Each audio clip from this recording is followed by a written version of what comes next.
The decline of the mainstream media is real, and it is happening all over the world due to the dishonesty of mainstream media journalists who work for corporate outlets that gets funding from billionaires with special interests and governments that intervene in the editorial guidelines. That's why we witness the rise of alternative media and independent journalists who rely on their followers to finance their work. Although these independent journalists gain very little financially, their reporting gains more credibility among the general public because they are not obliged to say anything that is not factual. Among these journalists are Vanessa, Beeley and Bartlett, who gained popularity especially after the CIA regime changed war on Syria, as both were investigating underground, while their colleagues in the mainstream media were reporting from the bars of Beirut. There is no doubt that the mainstream media has enormous resources and funding, but the ordinary people are losing faith in them after the onslaught against Iraq, Libya, Afghanistan and Syria, where the mainstream media was by large complicit with the governments that waged the wars based on a pack of lies. Therefore, any reporting the corporate media posts nowadays on Ukraine is forcing the people to take it with a grain of salt. Therefore, the mainstream media is busy nowadays writing hit pieces against independent journalists and calling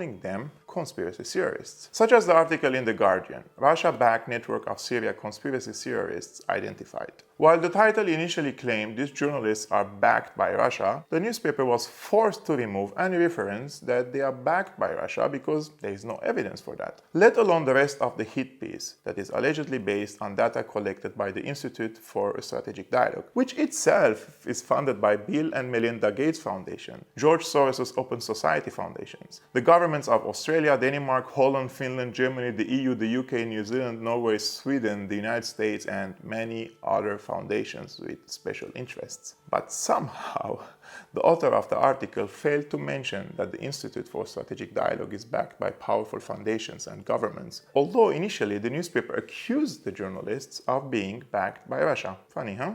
And I always wonder, do the authors of such hit pieces and their backers realize that they are only giving more credibility to these independent journalists and inviting more people to follow their work? But if they ask me, my humble advice for them would be to learn from Eleanor Roosevelt, who said, "Great minds discuss ideas, average minds discuss events, small minds discuss people." I've been your host, Kevork Almassian of Syriana Analysis. If you like my reporting, please subscribe and hit the like button, as it really helps me with the algorithm of YouTube.